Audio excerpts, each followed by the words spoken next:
दोस्तों नमस्कार। पंचशील गृह शिक्षा चैनल में आपका स्वागत है। भाइयों, आज हम एक ऐसा शब्द है जिसे लोग हर बार महान महान कहते हैं।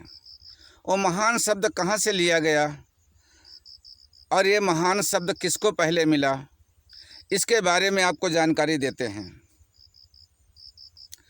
भाइयों, बहुत सोचने पर भी उत्तर नहीं मिलता है। आप भी इन प्रश्नों पर विचार करें।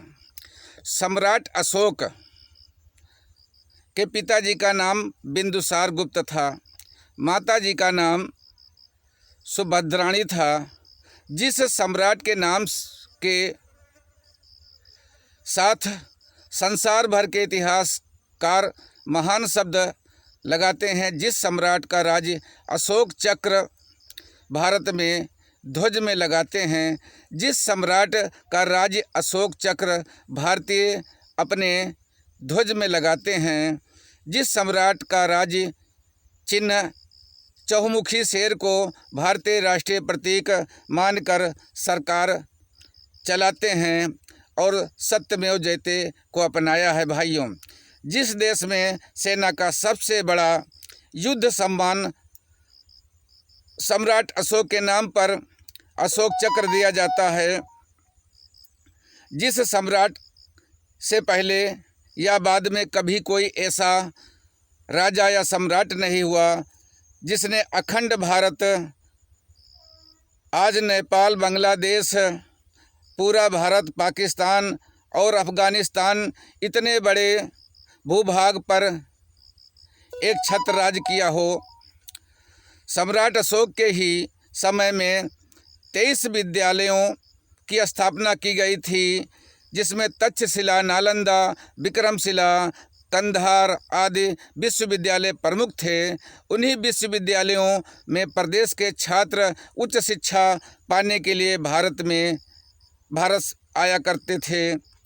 जिस सम्राट के शासनकाल को विश्व के बुद्धिजीवी और इतिहासकार भारतीय इतिहास का सबसे स्वर्णिम काल मानते हैं, जिस सम्राट के शासनकाल में भारत विश्व गुरु बना था, सोने की चिड़िया था, जनता खुशहाल और भेदभाव रहित थी, जिस सम्राट के शासनकाल में सबसे प्रख्यात महामार्ग, ग्रेट ट्रंक रोड जैसे कई हाईवे बने, 2000 किलोमीटर लंबी पूरी सड़क पर दोनों ओर पेड़ लगाए गए, सराहें बनी, मानो पशु के लिए भी प्रथम बार चिकित्सा घर, हॉस्पिटल खोले गए, पशुओं को मारना बंद कर दिया गया। महान अशोक सम्राट जिनकी जयंती उनके अपने देश भारत में क्यों नहीं मनाई जाती है, ना ही कोई छुट्टी घोषित की गई है। दुख है कि जिन नागरिकों को ये जयंती मनानी चाहिए वह अपना इतिहास भूल चुके हैं, और जो जानते हैं वह ना जाने क्यों मनाते नहीं हैं। जो जीता वही चंद्रगुप्त ना होकर वही जीता वही सिकंदर कैसे हो गया, जबकि ये बात सभी जानते हैं कि सिकंदर की सेना ने चंद्रगुप्त मौर्य के प्रभाव को देखते हुए ही लड़ने से मना कर दिया था। बहुत ही बुरी तरह से मनोबल टूट गया था और सिकंदर को वापस लौटना पड़ा था।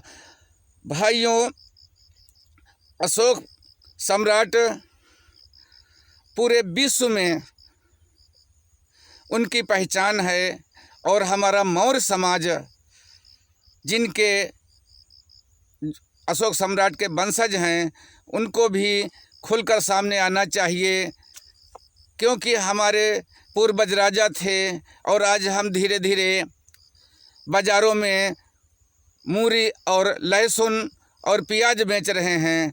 भाइयों, उस मौर्य समाज को आगे आना चाहिए। जितना ज़्यादा आप लोग शिक्षा में जागृत होंगे उतना ज़्यादा ये हमारा समाज उन्नत के रास्ते पर जाएगा। भाइयों, हमारे वीडियो से कहीं आपकी आस्था को ठेस पहुंची हो तो क्षमा करना। अगर अच्छा लगा हो तो वीडियो प्रत्येक भाइयों में शेयर करना, लाइक करना व सब्सक्राइब करना। बहुत बहुत धन्यवाद आपको।